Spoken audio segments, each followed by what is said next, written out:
Messi and breaking Major League en la ciudad del sol. Here in Miami, we know who's el campeón. Leo my team, yeah. Suárez on the field, Alex wedding dating. Como que ya es un win. The trio of everything, muchachos. Las familias se escuchan los barrios. Esta camiseta pinky la llevan todos los guachos. Los rookies quedan sin comentarios. Messi ambetea, tiki-taki gol. El estadio Chase bañado en gloria y sudor. Aquí se ama y se respeta el balón. Florida es tu casa, acostúmbrate al calor. Estate listo pa' Messi and estate listo pa' Messi and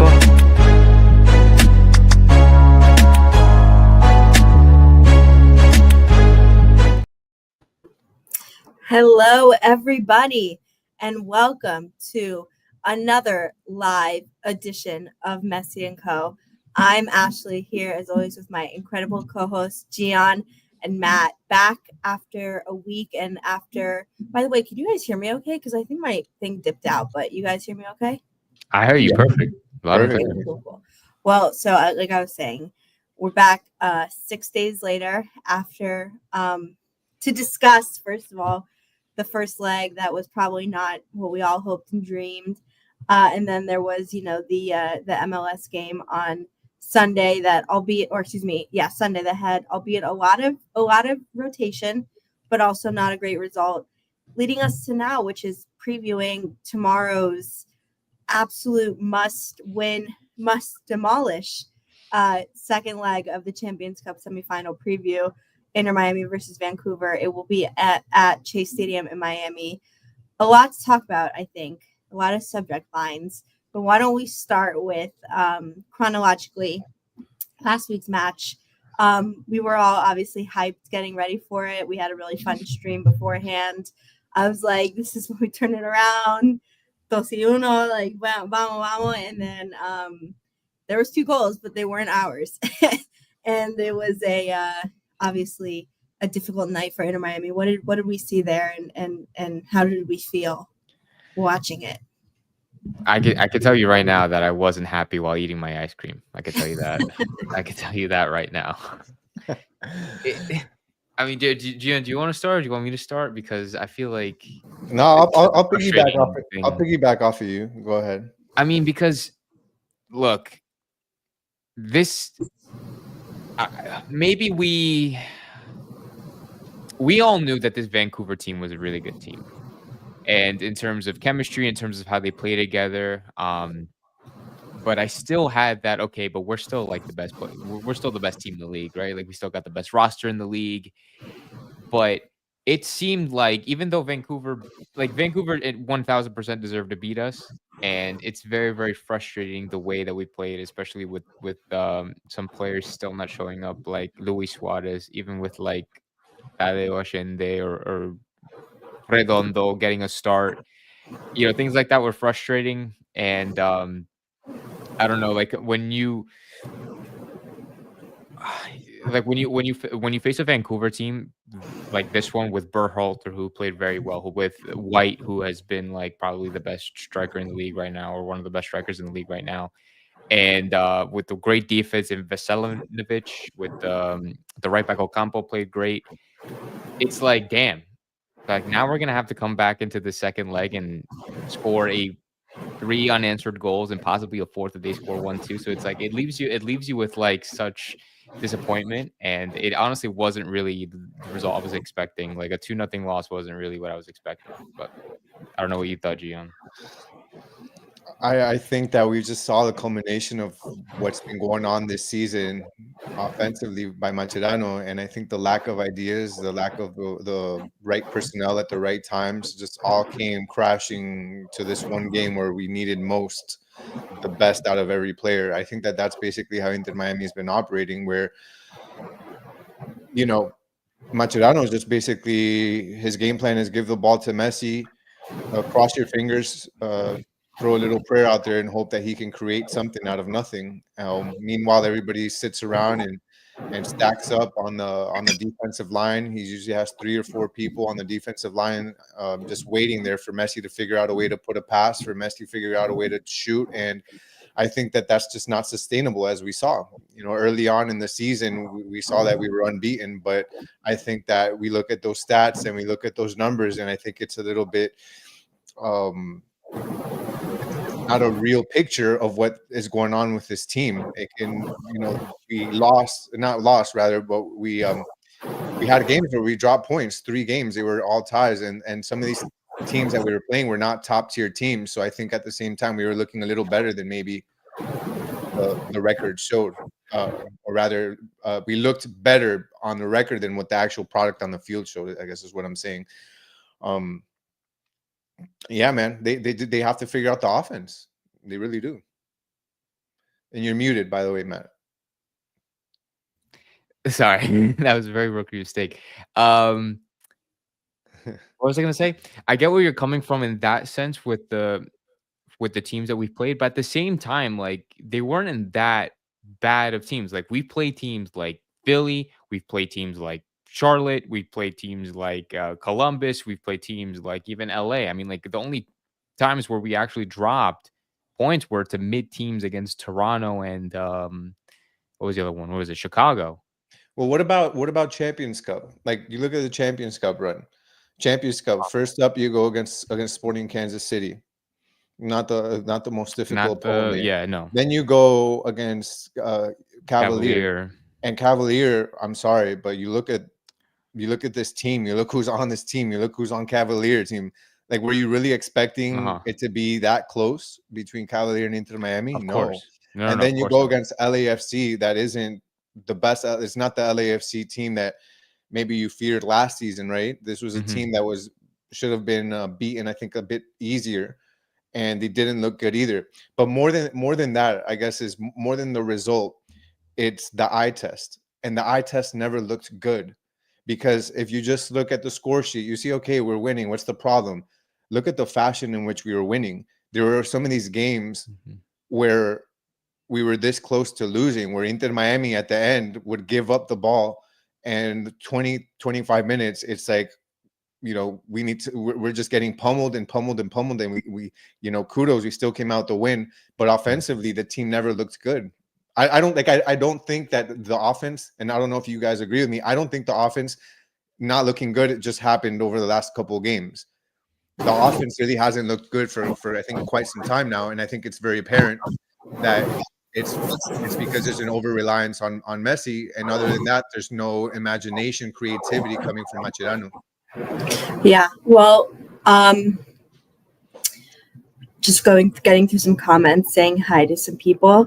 This is a comment that I think is a good way to transition into the next topic, which is, do we think we have a locker room issue? They look off and not confident when playing. Something is off with this team, and rumors are out that Messi has shown his dissatisfaction with Mascherano's lineups. Now, what do I mean by this is a transition? Because I think, to your point, Gian, from just looking at it from the X's and O's, or just seeing it on the stat sheet, Inter Miami undefeated in the semifinal, already made it farther than last year.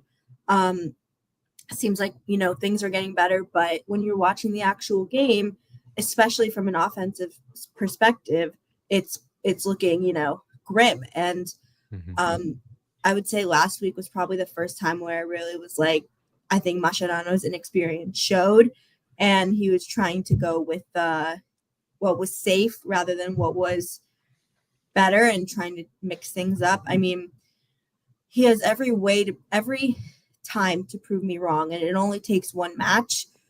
But Luis Suarez has had a huge downfall so far this season, and and when he is not scoring goals, knowing that Messi is sometimes playing further back and obviously isn't sprinting as much, etc., it really leaves this team lopsided and really without only a singular way of attack. And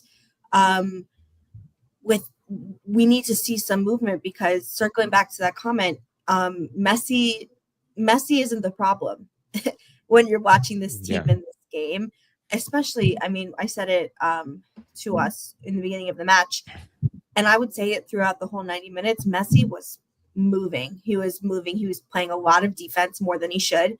He was creating a lot. in the midfield and having to come all the way almost to the halfway line a lot to start trying to create those passes and offense, which he shouldn't be doing either. He was trying and doing everything. His spirit was at 100. In my opinion, I was like, when I can name a few problems on the field, I didn't think Messi was one of them. I think the players around him are the problem. And that makes me nervous because Messi is supposed to be that thing that puts us over the line, right? Everything else is supposed to be working in balance to him. And I think the pieces right now aren't doing that. And it worries me because I don't know if those changes will be made. Who would you guys say would be, if you could have control for tomorrow's starting lineup, and there's one player who you would change out? You can say multiple, but let's start with one player who started last week's match who you would switch for tomorrow that you think will make a tangible difference. Who do you think it is? Before we get into that, I guess I'll lead into that with saying that with Mascherano, one of the things I believe is either his stubbornness or what you said is just his lack of experience, I think, for him, because we see his inability to make changes in the game, to adjust to what's going on the field, to adjust to the scoreline, to adjust to the needs of the team. He had guys that are no longer on this team, like Robert Taylor, like Gressel, like Afonso, that he just never used when we needed a spark off the bench offensively, and he'd stick to his quote-unquote regulars, where maybe those regulars, I think, weren't necessarily what the team needed. You would see a very stale offense, an offense that needed a guy that can maybe take one guy or take two guys to open up spaces, to jump the lines, to then create plays for others. A lot of these teams that we'd play against would basically very organized on defense, right? And would close the spaces and would make it very difficult, a lot of times giving us the left wing or the right wing and playing very narrow. And you needed somebody that would be able to do that. And, a lot of times you'd bank on Jordi Alba to have that connection on the left side, or, with Messi. But then you have Robert Taylor, who, what do you lose? Minute 70, 75, you need a goal. You need something. And you don't put Robert Taylor that can take a couple of guys. The guy can dribble. I mean, I remember seeing him last season, and even in the Leagues Cup run that we had, dude could take people and create things out of nothing. Same thing with Afonso. I think after Robert Taylor, Afonso is probably our other most creative player. And I'm not, obviously there's Messi, but I'm talking about everybody but Messi. He's another guy that can take one. He's got the speed. He's got the Brazilian, form of playing and that sort of thing. Those are guys you need. And when did they get minutes? Like, didn't get the minutes that they should have gotten, or the opportunities they've gotten. I think that would have helped. Moving on into what you said, Ash, like, who can maybe make a difference moving forward? Wait, Gian, wait. I want us all three to say a player at the same time, and let's see if it's the same player, and then we can go from there. Okay. Okay. Wait, this is a player that doesn't get minutes, that didn't play last week, that we want to play okay. tomorrow, that we think would make a big difference. And I think because there are multiple, and we'll get into it, and I'll let you go after, Gian. But this is just a social experiment.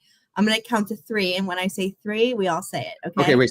Sorry. One more time. Is this starting or just at any? We want to start tomorrow. Oh, okay. Who we think will make who we think would make a difference in the starting lineup. I have 2 answers, but I'm going to say one. We'll see if I'm just curious to see if we're all thinking the same thing. We're obviously going to be like a second off, but I'm going to go 1, 2, 3. Okay. Okay. Ready. Okay. 1, 2, 3. Ian Frey. Right. None of us had the same. What'd you say? But all 3 of them should What'd do you say, it. Yeah. Fafa. But we're all right, though. Yeah. We all had different answers, but we were all right. Exactly. I actually do we're agree. all right. I think all 3 players need to start tomorrow, honestly. It's so funny you said Fafa, Gian, because I was thinking Fafa, but I was like, there's no way Gian would say Fafa. He would say Ian Frey. So that's why I said Ian Frey. It's true, though. All 3 should all 3 start, should. But what's the order important then? Let's go from that. And I think all 3 100%, but let's say we live in a realistic world where maybe not all 3 happen. Which 1 or 2 has to happen? Go ahead, Gian, you start. It's Frey and Bright. Those are the top 2 that have to start. I think lose in defense and what you lose in a constant in the midfield, a reassurance in the midfield. What you lose with Redondo to have a bit more of attack, I guess, or a little bit more of playmaking. I don't think is enough to warrant that, especially because I haven't seen the playmaking as much that we've come to expect from Redondo. So I would go with Bright. That really helps you out in the midfield. And Bright, to his kudos to him. I think that his game has evolved little by little as he's getting more playing time, where he feels more confident in dribbling. Like we've seen him dribble the ball, which I thought was amazing. That's like you're literally seeing the evolution of a player's game right in front of your eyes. And he's been confident enough to make maybe passes that he wasn't making. So for me, it's Bright, and then Ian Frey. I mean, I think we all know why Ian Frey, but I'll let you guys talk about that one.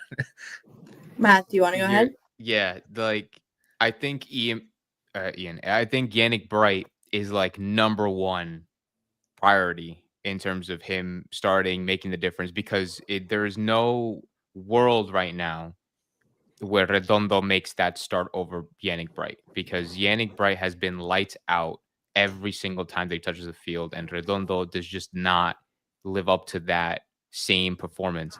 Yeah, and bouncing what Gian said about his Yannick Bright's development and confidence, like he's been getting a lot better on the ball. Like we all know that Yannick Bright being that guy that dominates that midfield, that makes the tackles, that makes the interceptions, even makes those passes. But like on the ball, maybe he struggled a little bit.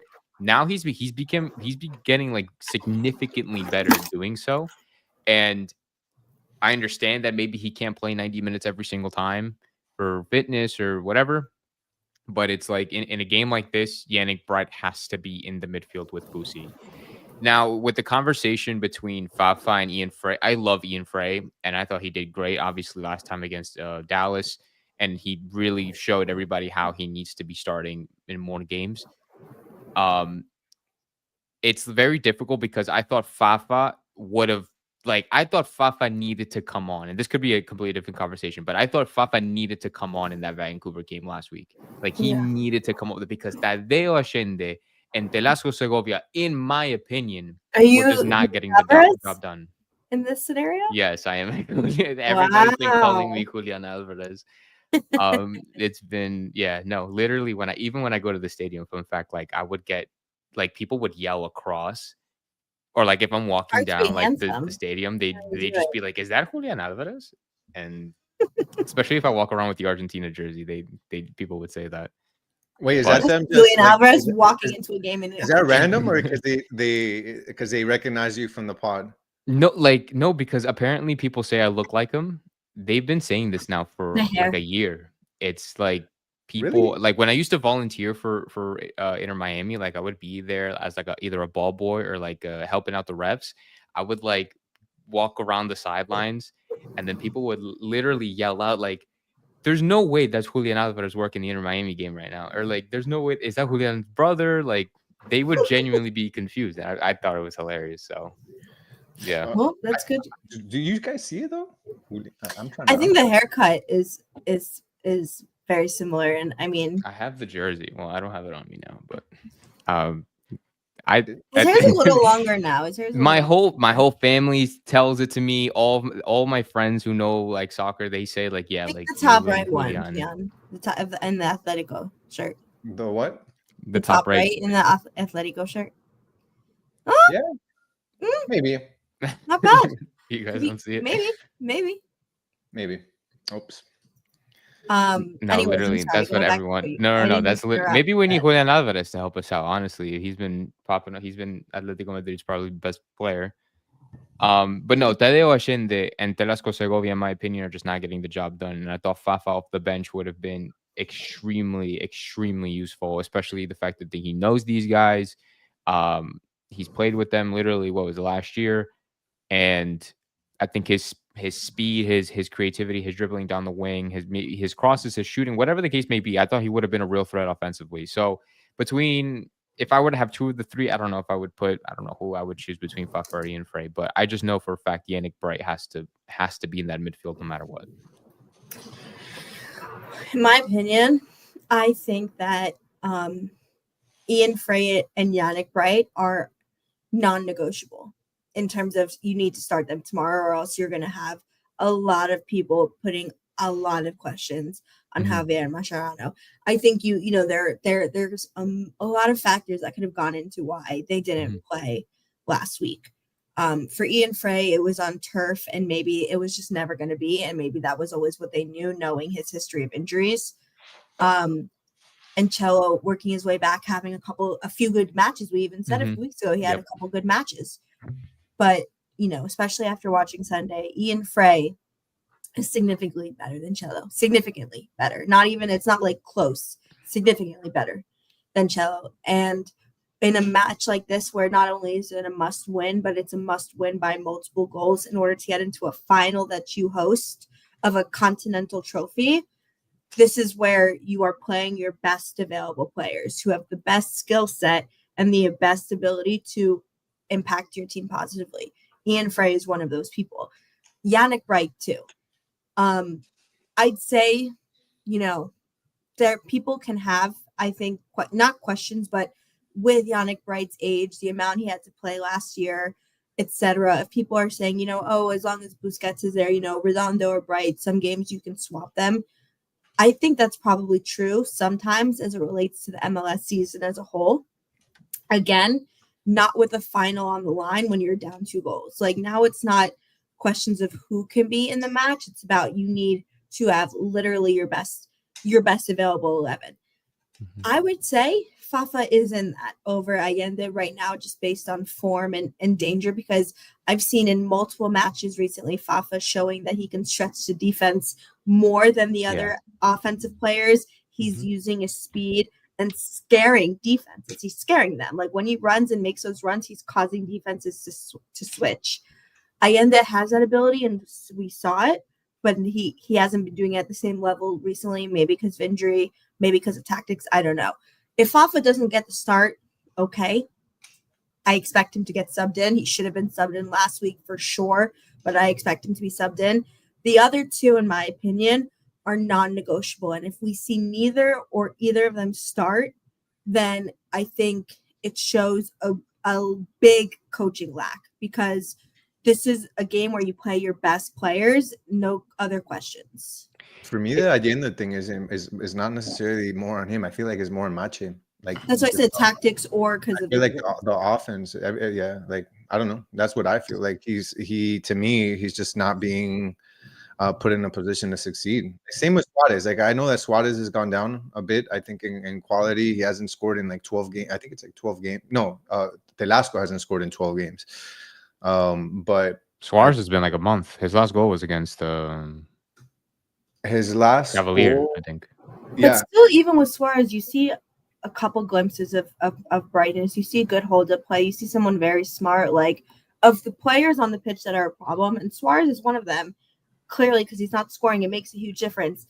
But he's not my top 3. You know what I mean? In terms of what I think automatically needs to get switched, because he's still Suarez, and when you need someone to score goals, you still choose him over a lot of people, in my opinion. Not to excuse his play, but I'm just saying you're not going to do a whole 7 new players. So being practical on who actually would we see the changes for. Do you think Ian Frey would play 90 minutes? I know this is like, that was... Yeah, he should. Yeah. Because, like, I just feel like I don't see him playing 90 minutes if he were to start tomorrow. I just don't know. Like, I feel like Mascherano would take him out at some point. I don't know if it's like he's scared to risk him for that long. I don't know. Like, I'd rather him start and get taken out in the 70th. I'm gonna look it up. I want to see the last time tomorrow. Played 90 Tomorrow is the biggest game they've ever played, in my opinion, in their short history. Tomorrow is the day that could make or break Mascherano's career with Inter Miami, in my opinion, as well, because this team has been given the final on a golden platter. And they've had the easiest route, as I said before, as opposed to Vancouver and other teams. So I think that for him, it's basically make or break, or or because if he doesn't win this, then the other only opportunities he has to win a MLS Cup. If not, for me, he shouldn't be here next season. So I think he realizes that as well. He realizes it also because he made a comment on one of his press conferences where they asked him about the game, and he said the upcoming game that they had nothing to lose but everything to win. And then he actually ended up, after clarifying that and like kind of backtracking on we don't have anything to lose, and he was like, I was like, yeah, you should have. Good thing that you backtracked that, because that didn't make any sense. You have everything to lose. Like you can't go in there. He was basically making it seem like we can go in there free, and calm, and like without the pressure. That's basically kind of what I got from that. And I'm like, no, you have all the pressure in the world. That doesn't exist. You have nothing to lose. Nothing to lose is the team that is the underdog, the team that nobody expects to win, the team that made it there on a historic run, and they're playing against, like, what nothing to lose is? Making it to the semifinal of the FIFA Club World Cup, Inter Miami versus Real Madrid. Right. Inter Miami has nothing to lose. Yeah. This is not everything. Miami has everything to lose in this one. Mascherano has everything to lose. Messi has everything to lose. So they got to go into that game with that mindset that they have to win. If not, it's going to be one of the biggest upsets, I think, in history. And yeah. Do you think they understand that? Do you think they understand that pressure, that expectation? Because I mean, like, maybe he instinctively said that, thinking that he wasn't taking it, or he didn't think it was as serious, or maybe that's just me speculating. In my opinion, I think I wouldn't say Messi has everything to lose. I think Messi's probably achieved everything. And like I said, in all honesty, like, Messi has not been the problem on the field. It's shocking. I know, like, breaking news, he's good. But, even last week, I thought he played really well. And I thought he worked his ass off, and he ran, and he went back, and he did a lot of things that we normally wouldn't ask of him. I also think for Mascherano, and I think the fact that something came out in the last week where it said Messi was not happy with the tactics does not happen by accident. That is something that would never be shared or leak as a story when it comes to Messi and his camp for most people or players. And this early on, I think Mascherano has actually a very short leash. And I think, although they have a very good relationship, and like I said, I hope Mascherano shows, picks a hell of a team tomorrow, and they win and things keep going. I'll back him, and I'll say he figured it out. But if he continues making those mistakes, I don't think it's like Tata. I think you're out, because Messi is the priority. Messi is re-signing. The team underperformed last year in certain aspects. This is, now going into year 3. There's no more of like, oh, it's just a happy story that Messi's here. Like, I think there's a short leash, and they demand win. I wonder how much of that is real, though. Like, the whole Messi thing and about him being unhappy. Like, I obviously I think he's unhappy, but I don't know about how much that would be leaked, or he would say that to somebody, and then because at the end of the day, like, that also looks bad on him if he's not happy with the tactics. He's a reason Match is here. Like, it's on him as well. Like, we can't pretend we don't know that that's the only reason Match is here. Match is not here because he's accomplished anything. Match is not here because he's a proven coach. Match is not here because of what he did with the Argentinian youngsters. Like, the only reason Match is here is because Messi's here. And if that was true, like, Messi has something to do with that as well. So I don't think Messi would want that to get out. I don't think he'd leak it. Like, I don't know if that report's really, really true, even though deep down inside he may be disappointed, but I don't think that's something that he would have shared out loud. It also doesn't seem like him. Like, I don't know, like, from, if you follow his, that's what made me think that I thought it happened, because it seems so unlike him, and that normally wouldn't, which is why, like, I feel you, but that's just what made me think, that's weird. Something that like that normally wouldn't happen, but maybe that's why it did, like, reverse psychology. But you could be right too. This is also the spicy Messi era. He has been spicy recently, to be fair. He's, I think, because I it's the end of his career, obviously, and probably, like, hopefully at least another season with Inter Miami, obviously the World Cup next year. I think he makes it clear when he's unhappy, and again, he is playing hard and trying hard. It's not like where he's letting everyone do the work, and just walking or whatever. He's playing hard, and he think about what he did in the LAFC game. He put the whole thing on his shoulders and back. And so I don't know. I don't know if we'll ever know about the statement being true or false, but I do think it does make me believe in general, which we all agree that like Mascherano has a very short leash. And I think winning it's not like Tata. It's not.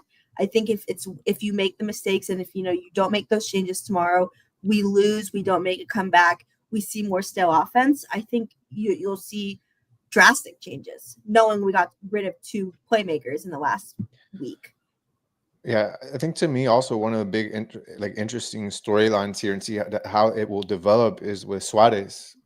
I mean, at what point does Suarez end up maybe not getting the amount of minutes that he's getting? Now that we saw Ovando score, and maybe Ovando's getting more into rhythm, that we start to see a bit more of sharing the playing time between them. I think that'll be interesting to see as the time goes on. And then thinking about Suarez, look, as much as I think that Suarez has been in a slump and that Suarez hasn't given us what we've been accustomed to from him as of late, I think that Suarez still needs to start tomorrow just because of the experience. I don't think you put in an 18-year-old Ovando that just got here just because he scored 1 goal. I think that him scoring a goal, him looking good at times, holding the ball and being able to people to play off of him and that sort of thing, I think is gives you confidence as a coach that you can actually use him, right? When the need has come, whether that's, you needing another goal and there's half an hour left and maybe Suarez is tired, you can switch him, or whether that's you just want to have another offensive presence and you still keep Suarez on the pitch, but you have him playing along with Orlando. I think that's kind of what I read from that game, is that now you are slowly going to have that option.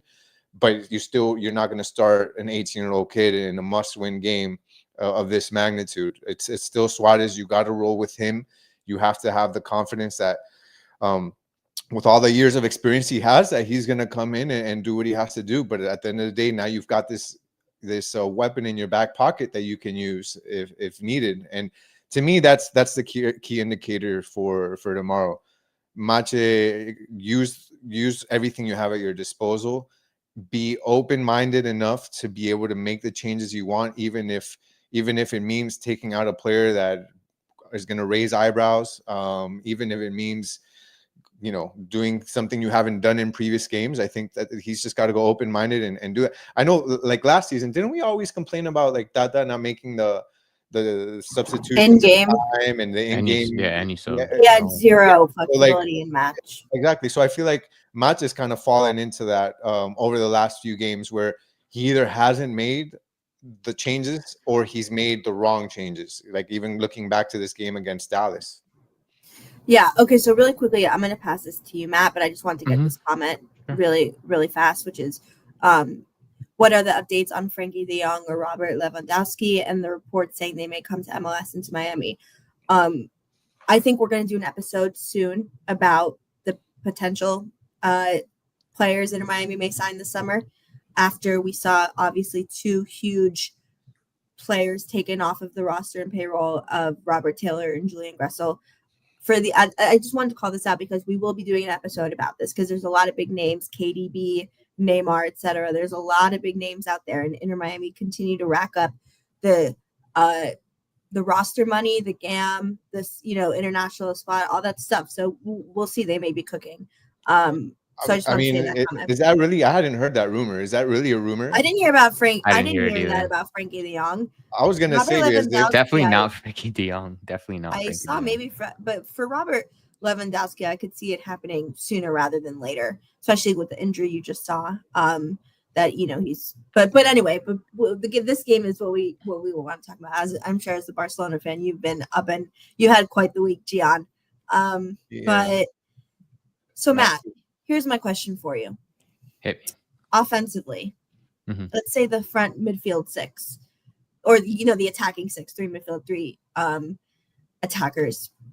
What's a name that we haven't said that yet that you would be pleasantly surprised maybe if they played, or a switch you'd like to see? It could be a name we said before, but just a switch that maybe isn't number 1 on everyone's agenda, but you think could really make a difference. Because I have one that's crazy, but I want you to go first. How crazy do we go? I feel No, like. not that crazy. Not that crazy. So, I mean, no, I think Don't be sorry. I don't know if it's nah, the personnel is definitely the factor. I would say like if I could put in like one if I could throw in like one quote unquote like wild card that could really either throw people off or make the difference, because in my opinion that's at the end of the day is one of the downsides to how we've been playing is predictability and comfort. Like we've been playing what we're comfortable with and what we're used to and what other teams are used to seeing us play in, and it's making us very predictable. So if I were to throw in like a wild card, it would have to be like either somebody like Leo Afonso, or it would have to be something like Maxi. And that's like super super wild, right? But I think with Maxi Falcon? no, Maxi Oh. no, Maxi Morales, Maxi Morales. Oh my God. Oh no, Santi Morales, not Santi Maxi. Morales. I'm I was so about to say, sorry. who I'm is thinking that? of Maxi Morales. I'm thinking of the guy that plays in NYCFC. He's Argentinian as well. Yeah. Of Yeah, maybe. Yeah. yeah. So Here's- I would only throw that out there because of how both of them. I know for Leo Afonso, I know they can't play 90 minutes. Like they're not going to be able to play 90 minutes. Oh, I think Benja would also be, I think, maybe not a game changer, but I think somebody that we can be using a little bit more correctly in a manner. But Yeah. with players like Leo Afonso off the bench, mainly Leo Afonso off the bench, I think he can bring something to this team that we haven't. That could really be a factor in terms of speed, in terms of getting behind defenders, in terms of getting wide even at times, or even just playing essentially. With Benja, Benja's been playing a lot better. It's crazy how Benja and Delasco have completely switched, because like Delasco is now on this decline and Benja is low key kind of on a rise. And he's been like Benja, I thought he's been playing a little bit better as of late, and he's been getting into those central positions and etc. So it's just a matter of experimenting between things like that, and I think that if we see a little bit more freedom in somebody like those players, I think like we could probably catch our opponents off guard. But I'm interested to see what you have to say. All right, Jan, I'm going to say my crazy take, and I want you to tell me if you think it could maybe happen, it shouldn't happen, or something else you like or you want to do, right? Yeah. I think, and I wouldn't be surprised if tomorrow you see Benjamin Kremaski starting instead of Segovia. No. Or I don't maybe think that's a even crazy take. Allende. I think that's totally fair. No, bro. Oh, okay. I think got that's to think about totally that. fair. I think think that's totally fair. Kremaski, the energy right now that Kremaski has brought off the bench recently and in his matches that he's played, not to say it's like I'm saying he's the best available. That's not what I'm saying. But I wouldn't be surprised if come tomorrow when we get those lineups, you see Kremaski start. Because what is one thing you look for in a match when you're trying to do something different and get your offense rolling? You need energy and you need creativity. And Kremaski, for all intents and purposes, brings that. And so if you are trying to get people moving and take some of that pressure off of Messi to create, because when you watch Kremaski, he takes up a lot of good spaces, and I would say in the midfield attacking, and can help alleviate some of that for Messi. Again, this is not me saying I think Kremaski should start and is the solution. It's me saying I could see it happening for what we want to do, and I'd be interested to see how it plays out. So that's just my thought. Not saying amazing results or whatever, but the energy he brings is something this team severely is lacking right now. I'm siding with you on this one, Ashley. I'm siding with you. God, I want to hear what Gian. I want to hear Gian. I so often agree with you, Ash, but God, I couldn't be I don't know if further. that's true. I could not never be. agree with me. In this specific instance, I could not be further away from what you said with Benja. My goodness, you. Wow. Okay. So Benja, I didn't say Let's my hear it choice. then. I Let's said hear what it may then. happen. you said two words. You said energy and creativity. I'll give you energy. The kid runs like a monster. Like that it will give you. There's no lack of effort. There's no lack of energy. There's no lack of passion from Kremaski. Give it to him. There is no creativity. in my opinion, with Kremaski. Kremaski, to me, too often is given the ball and kills the entire momentum of the attack. You will give him the ball and he immediately will stop and pass the ball back. I hardly ever see him put the ball forward. I hardly ever see him take anybody. To me, he is not someone you want if you're trying to bolster the attack. To me, Cremasi, and I've mentioned it in previous episodes, at this point in his career, he is not a starter. To me, he is a situational player until he continues to develop. He's still young. He's good, but he's the type of guy that you want when you are in minute 60, minute 70, and you want to hold the lead. You want to make sure that you have somebody to run in that midfield and to pressure every time the opponent tries to build up. When you want somebody to, when you want to make sure you close those channels, those center channels, that is what Kremaski is for. But you lose so much in attack with Kremaski. There's no way to me right now that you would put him over Tadeo Allende, over Telasco Segovia. You wouldn't put him in over Fafa Picolt. You wouldn't even put So him here, in. but then on that point, let's put Segovia and Kremaski right next to each other. Are you saying that there is such a huge, like, dramatic, game-changing difference between the two at the level Segovia is currently playing at? Let's say it's Segovia at its low, Kremaski at its high. Let's just say that. And again, this isn't me saying I think it's a solution or anything. I'm just posing, thinking about what can we do to see some differences in the games. Do you think there is such a huge difference today between those two players where it would be like, absolute blasphemy to have him taken off? I think they both bring two different skill sets, and I think one skill set is better fitted for what we're trying to accomplish tomorrow, which is trying to score goals. And that's Segovia. Segovia right now has a better playmaking ability. Segovia has better vision. Segovia can take people. Not to say that's his forte, but if we're comparing him to Kremaski, he has the ability to take a player. He has a better shot from outside than Kremaski does. I don't remember the last time I saw Kremaski shoot from outside. To me, right now, again, two different players. I wouldn't argue that one is significantly better than the other just overall as a player, even though I do think Telasco Segovia is a better player. But for what we need, Telasco right now is definitely miles ahead of Benja, and that's nothing against Benja right now. Again, I say he's still developing, but he's a situational player right now until he continues to grow. We don't need what we need right now is somebody that can score, someone that can create, someone that you can put the ball in his feet. That's not Messi right now, because just Messi has too much of the playmaking responsibilities right now. He probably still will, but yeah, I'm sorry. To me, Kremaski is like there are three other players Far ahead down, of yeah. Kremaski right now. For tomorrow, I'm talking about what Right. we need tomorrow. Could you say Allende and Fafa both starting? Or do you think it would be one or the other? Allende and who? Sorry? Allende and Fafa. Like, do you think there would ever be a scenario where you could see Allende move I to don't the think left?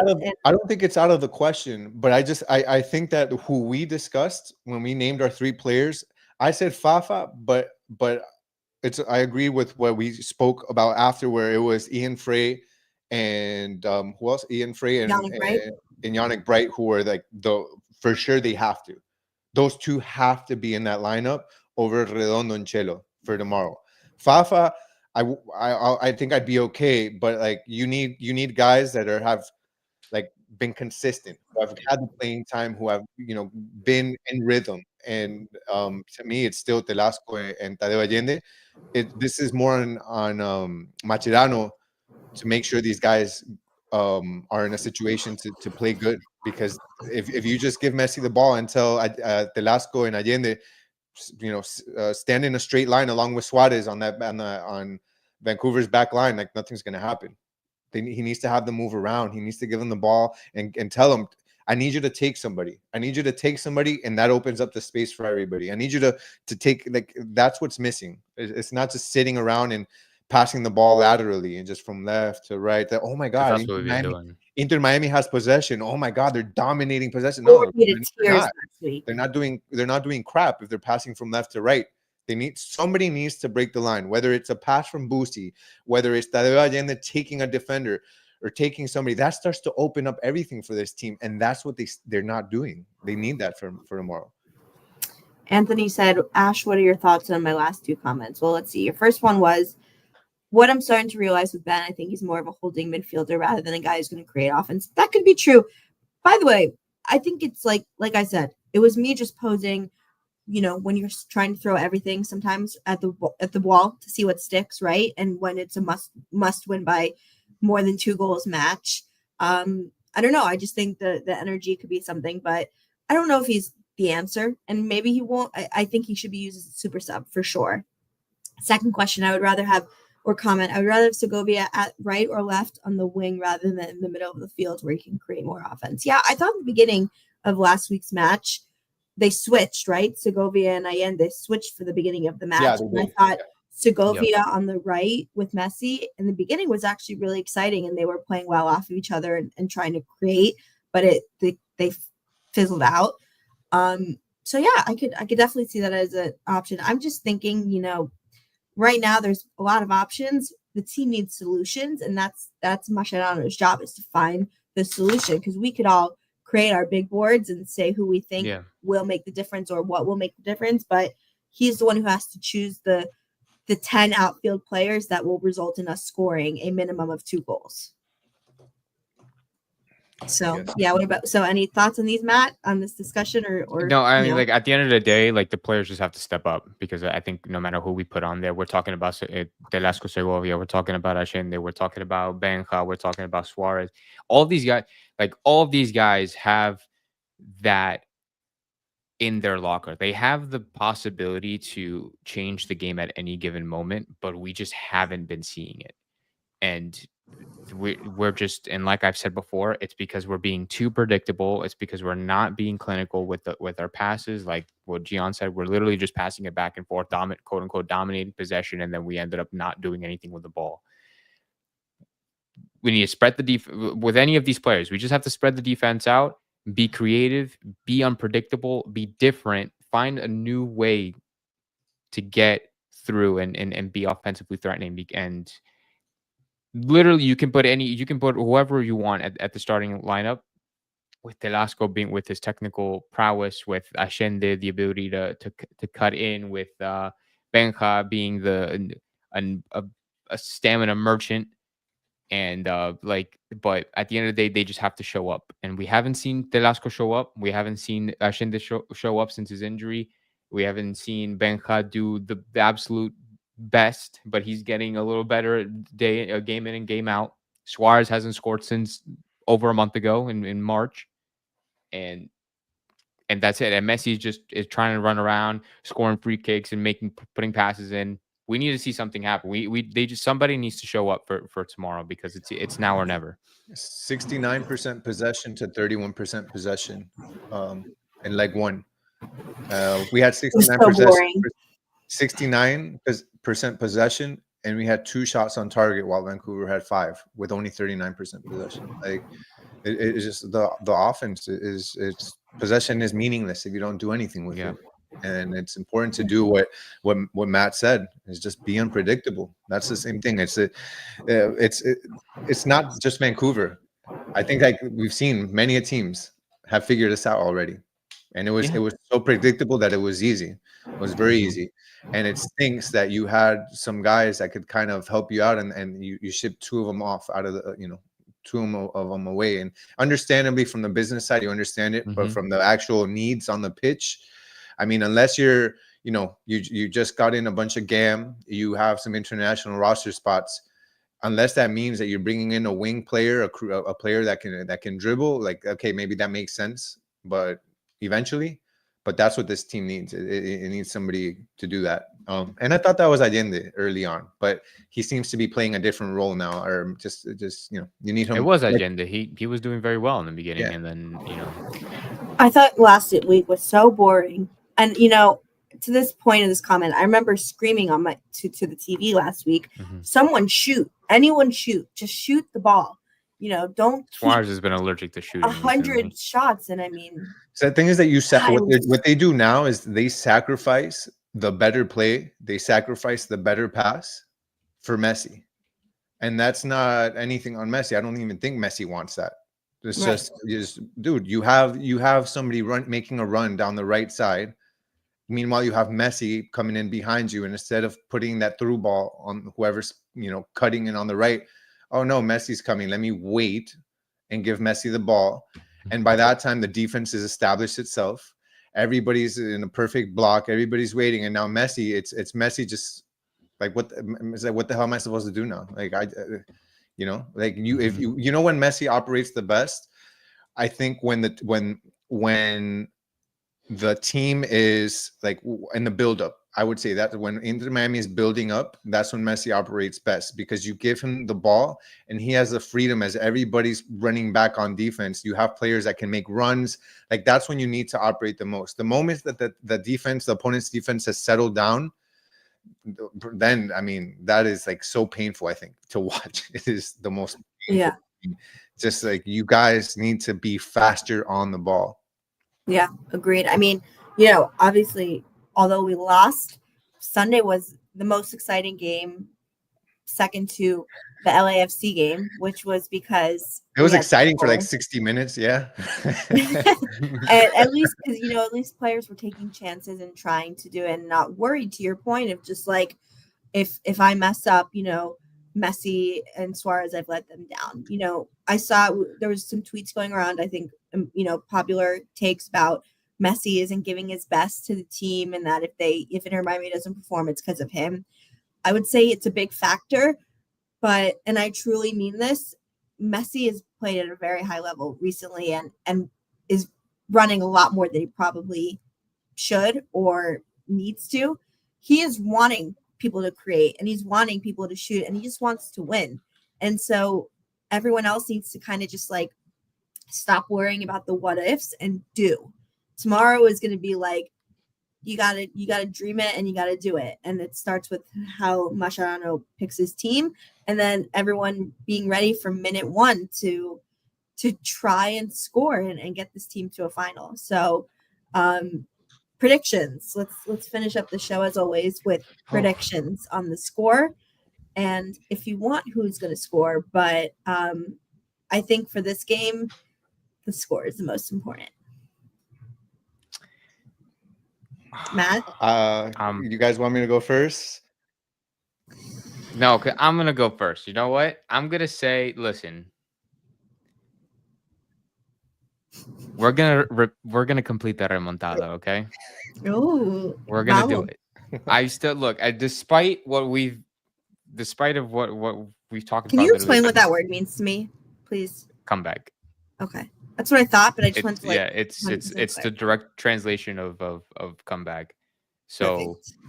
La Remontada will be completed tomorrow. I think, like, despite everything that we've talked about for like the last hour, at the end of the day, I'm still an Inter Miami fan, and I still hope for the best for this team. And I still think that, and look, at the end of the day, this is not a situation that it's not new. This is not new to us. Inter Miami has been in this situation before, being down and needing a very crazy result to either to win it all or to advance to the next round. And I think tomorrow's no different. So I'm predicting that tomorrow we're going to complete the comeback, and I think it's going to be a 2-0 game in regular time. And then I think the game will be won on either extra time or penalty kicks. Just what my heart needs. In dramatic style, in dramatic fashion, we will go through to the final. Well, if it's anything like LAFC, that was very dramatic. So. Yes. All right, Gian? All right. Well, before I go on, am I bugging, or is my like you're feed going, bugging? like, You're real, bugging a little, but we weird? can hear you right now. Can you guys hear me? Yes. Oh, he's gone. Had him and lost him. As soon as we had to give the prediction. Yeah, right. Ducking, as always. ducking. Yeah. I will give mine then, which is Let's hear it. I think that we are going to win, and we are going to win 3-0. 3-1. But Wait, do we go through 3-1? I was about to say, I think it would go to extra time. Okay. Oh no, we have to win 4-1. Wait, but if we do 3-1, that They means haven't it'll win be it. They have an aggregate 3-3. goal. No, we'd lose. And We'd away lose goal, on they would 3-1. lose 4-1. Yeah. Just kidding. It would, Because I do think they're going to score one at least once. But and you think I we can think put 4 past them? I think we can. Oh, is he back? Is he back? Oh, Nope, he's not. not yet. I think we can turn, like, when it's all hope is there. Like, we have enough weapons where even though the offense has stalled a lot, like if we're in a crisis and the idea is everyone has to go forward, this team can score 4 goals. It's about limiting Vancouver to either 0 or 1. Mm-hmm. Mm-hmm. But this team can score a lot of goals if they have to. It's just a matter of if they will, and you know what I mean. Like in the LAFC game, they had to. It's do or die. For tomorrow, it's do or die. So that's what really drives this team too, is these do or die situations where, like, compared to the MLS, it's like, well, okay, not every game matters. You can play a little bit more conservative in certain moments, but tomorrow is not that, and that second leg against LAFC was not that either against all odds. So these are the moments we live for. They're trying to hold me back. They don't want to hear it. We don't want to hear it. You were probably gonna give some crazy prediction. You're probably gonna be like, Inter Miami loses. Nah, people were gonna come at you. I think I was going to be, as I said before the stream started to you guys, optimistic but realistic. Okay. And optimistic and realistic to me means that this team is not scoring 4 goals tomorrow. This team they're scoring 5. They scored 5. They scored. This look. If we, it has to be. It's gonna be. It has to be a clean sheet for me. It has to be 3-0. The moment they score 1, I don't know. How does a team that hasn't scored 4 goals in I don't know how many games is going to score 4 against Vancouver? Because the moment Vancouver, look, they couldn't score against a Vancouver team that was not necessarily parking the bus or anything like that. There was a team that, you know, maybe was giving possession, but they certainly weren't parking the bus. If Vancouver scores 1 goal tomorrow, you better believe they're parking the bus. You better believe they're parking the bus. And Inter Miami scoring 4 goals against a team that parks the bus when they can't score 4 goals against a team that's playing normal, I don't see that happening. Tomorrow, this defense is going to have to be like Super Saiyan level, like the best we've ever seen them play. And we just, I mean, Ustari's going to have the game of his life. Noah Allen is going to have to look like Pau Coarsi from Barcelona. Maxi Falcon has to be Íñigo. Like, we're going to have like an insane team tomorrow, and we're going to have Messi at the top of his game. Messi, like prime Messi. Everybody's going to have to step up. No more of this, you know, BS from the way that Mascherano plans the game out. No more Tadeo Allende and Telasco looking lost. No more Suarez looking like he's 45. Like, we're going to need Suarez to look like he looked last season with the goals that he did, and we're going to have to win this one 3-0. I think that that's the only result that to me is realistic. At the end of the day, as a fan, I'll root for them, of course. Even if they score, I'm like, all right, we still got this. We still got this. From a pure journalistic perspective and seeing what this team has done, how they've looked offensively, it's 3-0 for me. That's the most realistic scoreline. 4-1 I just don't see that happening, guys. I don't know what you said after. Well, you can be a journalist all you want. I want us to score 9 goals. Look, 9 goals. Didn't Nashville win 7-2? Yeah, they won like 7. Yeah, it happened. They scored 7. So, but you know what? Did you hear our predictions, Gian? I think that's this. You said something. I got cut off on the lines. You said it was 2-0 and then a goal in extra time. I said, yeah. I said we were gonna. It'll be 2-0 in regular time, and then we'll either win it in extra time or penalty kicks. 2-0, but yeah. 4-1. Fight me. Yeah, that makes sense. And what did you say, Ash? 4-1. Because I like 4-1. I like adventure. I like fun. But 3-0, I'll be happy with. You know what I want? I want us to win. I don't care how. I don't care by how many. I Ace, just want us to what win. team do you follow? We can make comparisons with your team. You're talking to them? I was just saying, the team I follow. I think Tottenham, Ace is a that's Barca not fan. what I don't have good comparisons for. Okay. Ace Leonel is definitely a Barca fan. We've talked But about anyways, all right. Well, we've done this for an hour. I think we're ready to wrap up. It'll be something tomorrow. Hopefully, it. a night we remember forever as an amazing remontada and remontada Remontada. that Like will tortada. help remontada that will help define Inter Miami's history and add more to Messi's already GOAT status with us hosting a final and potentially a huge trophy. I'm excited. I'm nervous. I wish it wasn't such a big deficit. I wish we could go into it a little bit relaxed, but from minute one, we'll all be at the edge of our seats.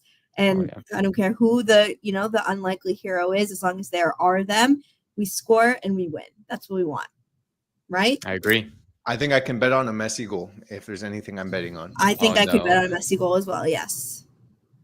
I'm not betting nothing. I'm a jinx. I'm a jinx. I can't.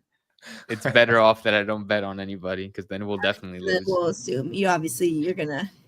I don't know who would be pick a dark horse to score. Mine was Maxi Falcon last week. Obviously, was the dark horse to score. I think it would be if you start seeing Frey, if not Yannick Bright. I'd love to see a rip Yannick from Bright outside a rip from outside the box by Yannick Bright. Fell to my knees when I was like Yannick Bright with a golazo. Could you imagine? I think Benja would be I don't know if that's a dark horse, but I think that could work.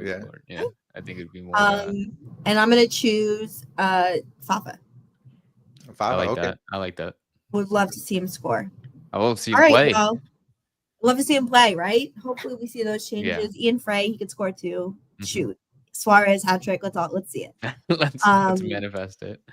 Thank you all so much for listening, for tuning in, for giving your comments. We obviously really enjoyed it. Huge match tomorrow. Let us know your predictions in the comments.